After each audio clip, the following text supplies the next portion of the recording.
This podcast is part of the Spoon Podcast Network, home of smart conversations that feed your mind.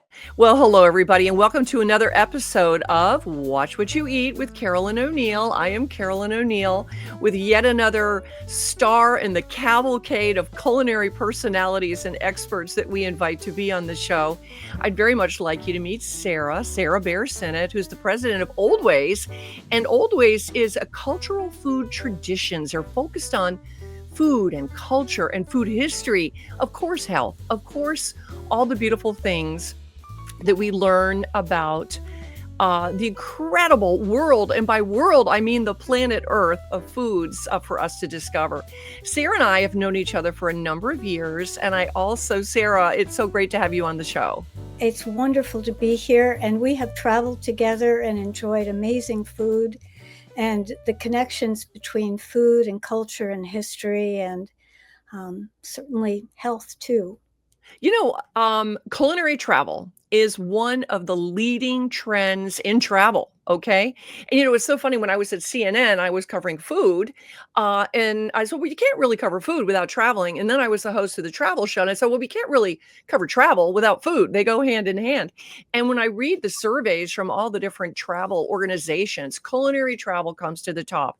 And also sort of adjacent and definitely on that same path of discovery is wellness and just healthy travel. So, Sara, tell us a little bit about, now we know there's many, many companies now that are in culinary travel, and cruise lines getting into it, obviously destinations inviting their guests to say, come do a cooking class. But Oldways was really a pioneer in taking people literally on the road and saying, let's go learn about the foods of this country, this culture. Tell us a little bit about Oldways. Well, it was founded by Giṋ�ord as he found that the old ways of food were disappearing with what he called techno food. I think we'd call it more industrial food. But he founded the organization, and the first project we worked on was the Mediterranean diet. And with the Harvard School of Public Health, you were there, we introduced the Mediterranean diet pyramid. And it was at a time where the government was promoting low fat, and people were afraid of anything that had fat in it. There were all sorts of crazy low fat, no fat foods, and they weren't particularly healthy. But in order to introduce Americans to olive oil, which was the fat of the Mediterranean diet, and really the thing that holds the Mediterranean diet together, Americans didn't know anything about it. The grocery store shelf had probably this much olive oil in it then. We began taking people like you and chefs and food writers, food retailers, scientists, dietitians to different parts of the Mediterranean.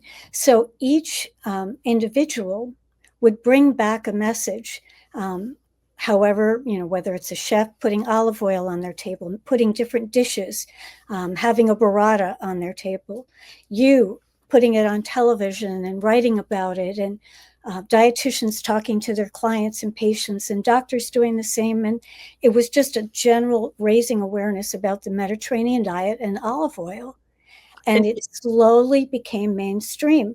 But these week-long culinary journeys became sort of things journalists didn't want to miss. They were amazing, connecting food and culture and history. We saw, how hard it is to make burrata. It doesn't just appear. It's a lot of work. And when you watch cheese being made, you understand why it's priced the way it is. It's very valuable, and it's made carefully with great care and taking care of animals.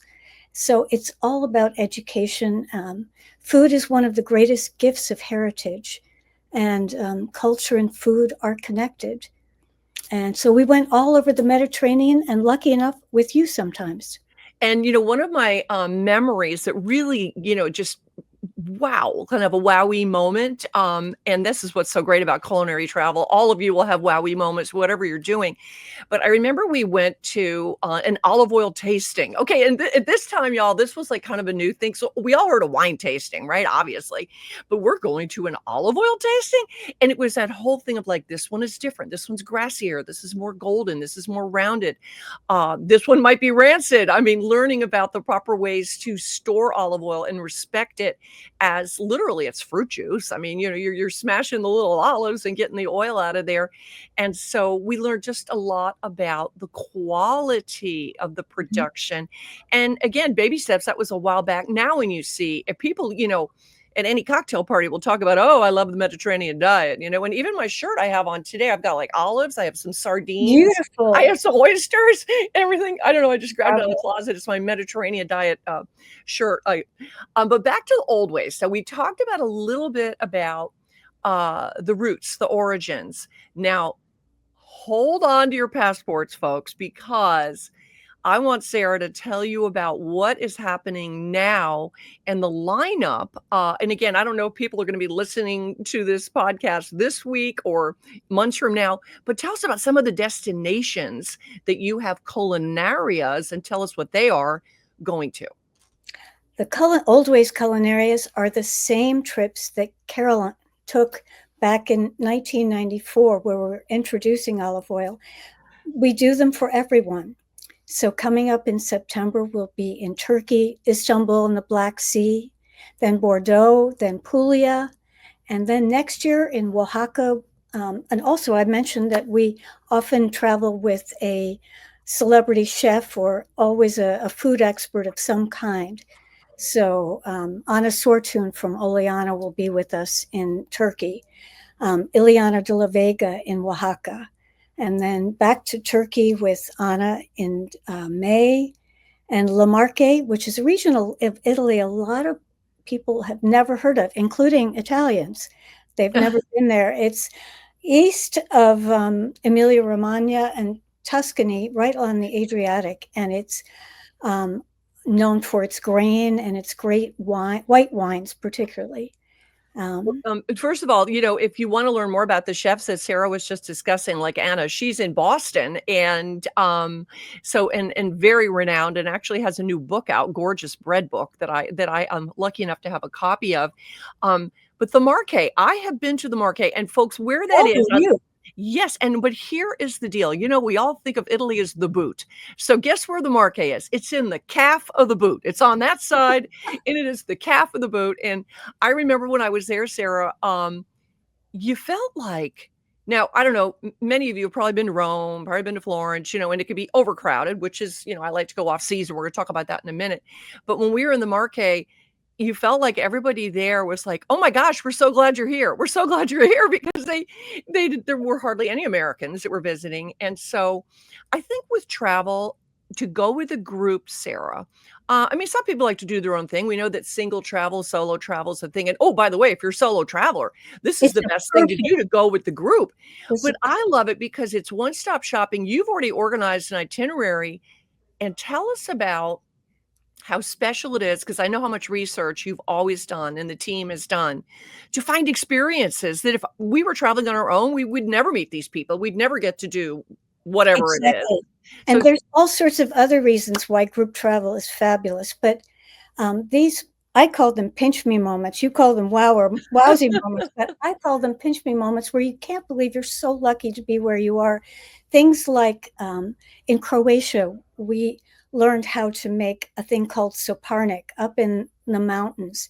And it's a giant Swiss chard pie that's cooked over a fire. And it's really the old ways, bringing the old ways back. And we really like to think of having our guests, participants, bring these old ways back, because they're fun, they're delicious, and they're really good for you. A Swiss chard pie is great. And I know you had a trip to Sicily, and again, back to your pinch me and my wowie moments. When I was in Sicily, you know how what is that expression? What grows together goes together. And it was like you've got all the little fish, like the little sardines that are, and then of course tomatoes and citrus, in Sicily. Before we even get to the wine, we've got those beautiful ingredients, especially tomatoes are a high art. And the other thing I didn't realize, and this is again where you're like, I never would have known this unless I was here. With Italian food, we're always thinking about it. Oh, put some Parmesan or Reggiano cheese on it. Well, they didn't do that in Sicily because Sicily never really had a tradition, a history of dairy. Northern Italy did, okay? And so they had seasoned breadcrumbs. And when we were in Oh, they're so good. Pantelleria, Yes. okay? Capers. Yeah, the capers, okay, but these seasoned breadcrumbs, y'all, it was like crunchy, delicious, high art. And I know, so many people are like, "Oh, but, carbs." I said, "No, we will put seasoned breadcrumbs on the pasta. We will put the seasoned breadcrumbs on the potatoes." And it just added a crunch, that umami. Again, I never would have known about it had I not traveled That's one to Sicily. And you do it at home now.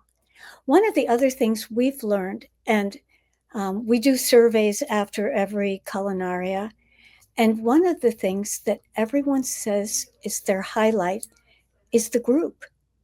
There are, we have a friend who got married by meeting her husband on an Oldways trip, but people have lifelong friendships that they've made on these culinary trips. These are, people who don't like food wouldn't go on this trip, but people who love food are great people. And the groups and really it's beyond the menu and beyond the recipes. I remember one time, I don't know, we were in Spain, maybe we were in Spain, and we were on a bus, maybe it was Morocco, okay, whatever. I've been on a number of these beautiful, beautiful trips. And I remember looking out the window, and whoever the gentleman was sitting next to me, I said, "Gee, I wonder what that is." And he happened to be a geologist, okay? So he knew exactly what it was. So you're also in the group. You can be very surprised by the different kinds of experts and the adjacency to food. Of course, geology has to do with agriculture. Agriculture has to do with food production, flavors and tastes. And so it was so cool, just literally at someone sitting next to you, maybe an archaeologist. And so I think that, you have a pretty smart bunch of people who go on these trips.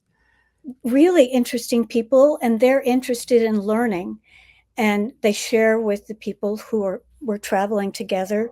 And as you said, we put everything together, and we try really hard to take people to places they would never get to go on their own. Like the lady making saparnik in her house. It was just incredibly special, going into people's houses and seeing how they cook, and learning to make traditional dishes from an expert. And it's really, really fun. Now, in 2026, incredible. I'm sorry? And the food's incredible. Oh, yeah. Oh, yeah. And before I ask you a question, about some of the special things you've got planned. I'm curious, just flipping the script a minute, these experts, whether it's a grandmother who's making this pasta that she's made, the little shapes for, 30 years, or it's someone who's made tomato paste out in the sun. It must be really special for them, as we're preserving the old ways, to feel like someone cares and wants to learn from them. Talk about, flipping the script a little bit, the folks that you're visiting with in these countries, in these destinations. One of the great things about the old ways is they're also all about community and retaining that community, which is why we travel to a place that's so special. And so we're really honoring them. You remember Don always saying, let us honor our hosts, and honoring the people. And they are just so pleased that we want to learn and to take home what they have to teach us. Oh, and they will get us involved. They will grab you and say, "Come on over here. You're going to make the shape of pasta now." I'm like, "Oh, I don't know." So, if you're shy to begin with, you won't be shy after a few minutes. And then everybody just starts laughing, having a good time. There may be some wine involved, and it is terrific. Now, how big are these groups? And tell us a little bit about again, the special experiences, maybe a couple examples of things that folks might be interested in and your destinations you got coming up. I know Bordeaux, and then in 2026, you've got some exciting destinations. People like to plan ahead. People like to plan ahead, and our website, I will say, is Oldways, and then P for preservation, T for trust.org. Some of special pinch me moments. In Croatia, we went to a floating restaurant where they were harvesting oysters and mussels out on the floating restaurant, and that's what we had for lunch. It was a true pinch me moment. Or to be in Spain at a farm with 300 goats and meeting the goats and watching the cheese being made. And then they take you into their home and have a beautiful lunch sitting out in the sun. It's just, those are the old ways. And, we want to make sure they keep happening. There's a symbol called the Sankofa, which is a bird with an egg on the back. And we like to say that it's the bird is picking off the egg on his back and bringing the best of the old ways forward. And that's what we like to do. And it's that food is the best part of heritage, that it's a part of communities. And cooking is really important, and learning to cook these traditional foods, which actually end up being really easy. And it's not a difficult thing. And then they're truly delicious. And of course, I'll have on the show notes for Watch What We Eat with Carol O'Neill here on the Spoon Podcast Network. We will have a show page where you can easily find the links, and I'll put a little list of the upcoming trips that are happening. So it's one-stop shopping for everybody listening today. One of the other trends, and I hate to call them trends, but I just think they're good ideas, okay, is off season. We used to talk about shoulder season, and now it seems like there are no shoulders anymore. People are just traveling, and that's fantastic.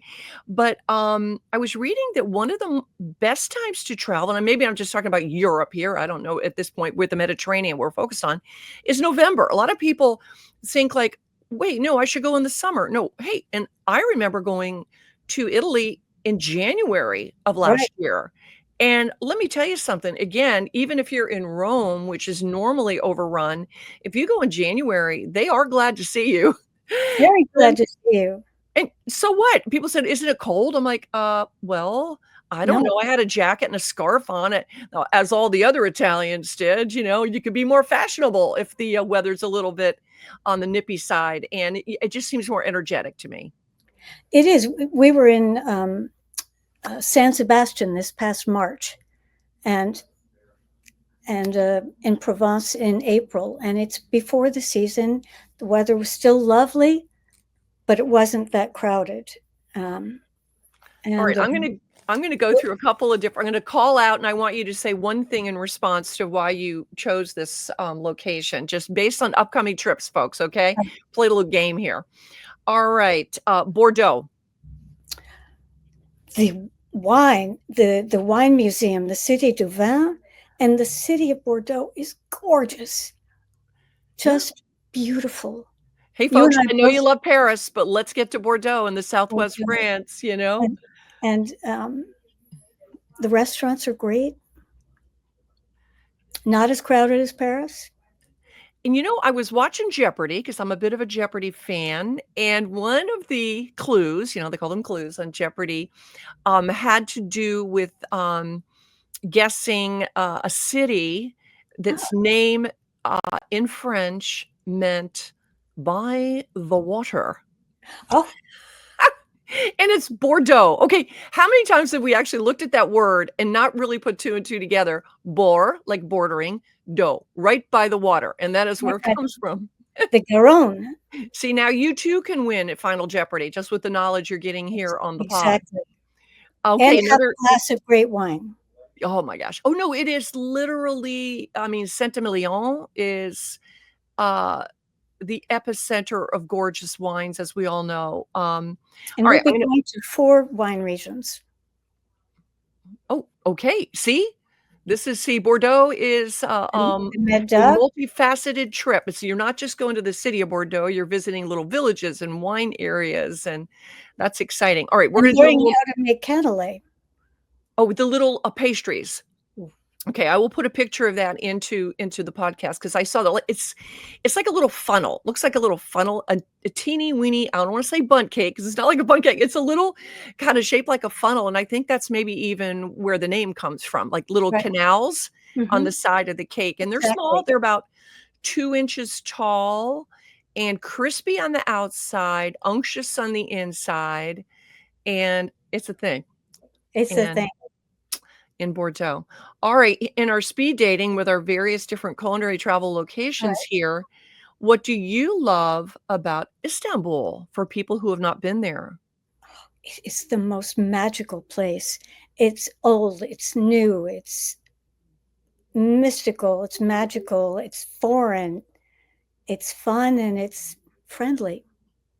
So, And the food it's is delicious. also isn't there it's like it's 2 different continents meet there, I Right. believe, Asia and Europe. It's yes. The markets are incredible. If you like to shop, Istanbul is a spot for you. Oh, no, those markets are world class. You feel like you're either in a scene from Raiders of the Lost Ark or I don't know what, or, the magic carpet ride, and, it is And we're fantastic. always taking a cruise down the Bosphorus, this time going to a museum along the way and a restaurant. You look up and you see Topkapi. It's just The beautiful spectacular. palace. Of course, the history of cuisine in Turkey, when you think about all the gorgeous different, cities are combinations, right, of the peoples who have lived there. Um, I remember when I was in Istanbul that I went to a restaurant that was known for its live fire cooking, and Ooh, this young chef was called Merver, and this young chef famously in the kitchen had 16 different kinds of ways he could cook food in this live fire. Okay, obviously grilling, or roasting, but then there was the smoking, and then there was like being next to the smoke, or maybe it's next to there were 16 different ways, like, like hovering over the flames or in the flames. And I just felt like it was literally dinner and a show. And dinner and a show. and Mhm. that and when you think It's about Morocco, spectacularly it's dinner beautiful. and a show. I mean, it is just Oh, the you remember the restaurant with the rose petals? yeah. So back to the nuances Oh, of for those who might want to join you on one of these terrific trips. Again, Oaxaca in Mexico. We talked about the Marche, the calf of the boot of Italy, Sicily, Provence, San Sebastian, Croatia, Crete, I know, and Madrid. Again, I think we were in Madrid together years ago. yes, we were. Um, but again, talk about the care and feeding of your groups. How many people, and talk about how it's not like, these tours. A lot of people don't like it because it's like if it's Tuesday, this must be Belgium. It's Right. not like that at all. No, it's not like that at all. It's very personalized. And sometimes the group is small and sometimes it's larger. And I would say that even if we've had 40 people and it's still intimate. The first night we have everybody get up and talk about themselves, not just their name and where they're from, but what they're hoping to learn and why they're here. And within 2 days, I think everybody knows something about everybody. And it's just the group, as I said before, is just one of the reasons that people keep coming back. We have a lot of repeat travelers who keep coming back because they love the group essence and the fact that we all are food lovers and want to learn about food and culture and the connection between the two. We're talking to Sara Baer-Sinnott of Oldways, and Oldways has been around a long time, a champion for delicious and nutritious foods.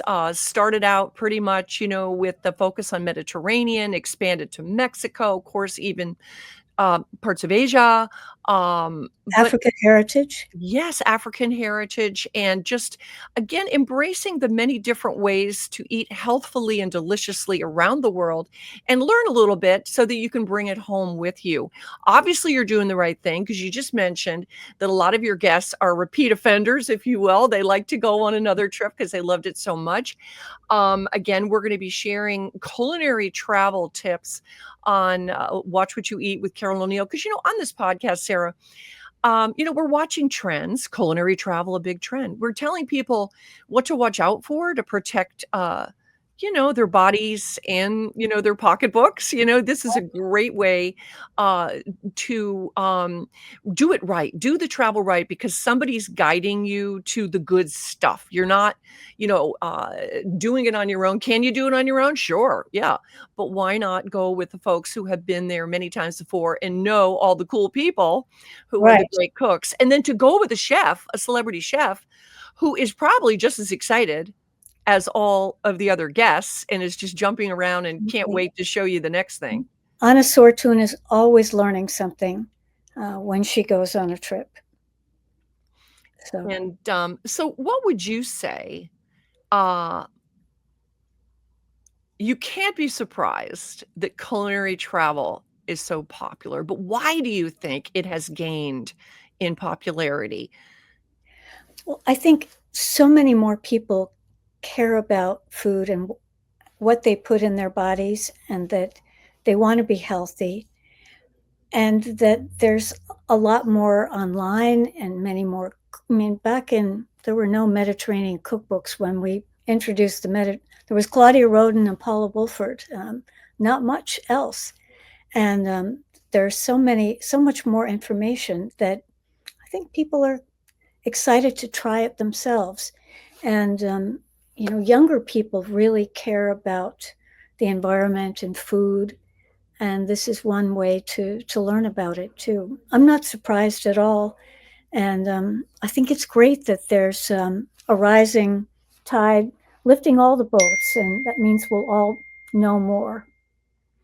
And it's really cool because I think this kind of tourism, culinary tourism, is also, I don't know, I think it's exceptionally special. Of course, we have enotourism with wine. We have agritourism, visiting the farms. You combine all those things. And to me, it's a great way to support the culture and the communities of where we're visiting as kind travelers and respecting them. And guess what else?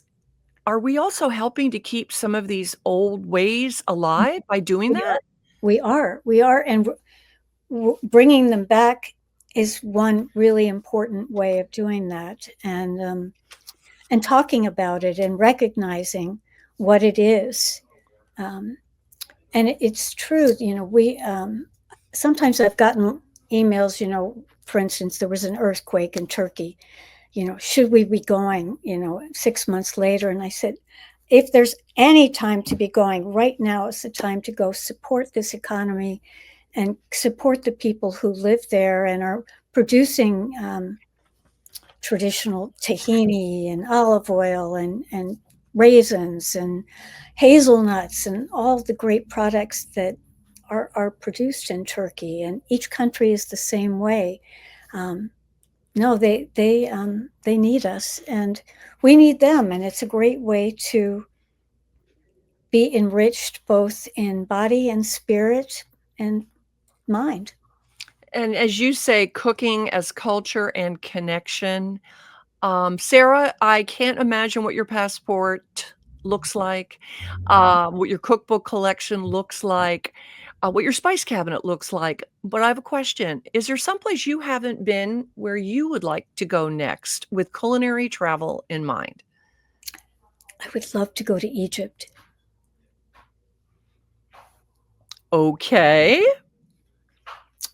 And I've been to Scandinavia, but I haven't done a lot of food travel in Scandinavia.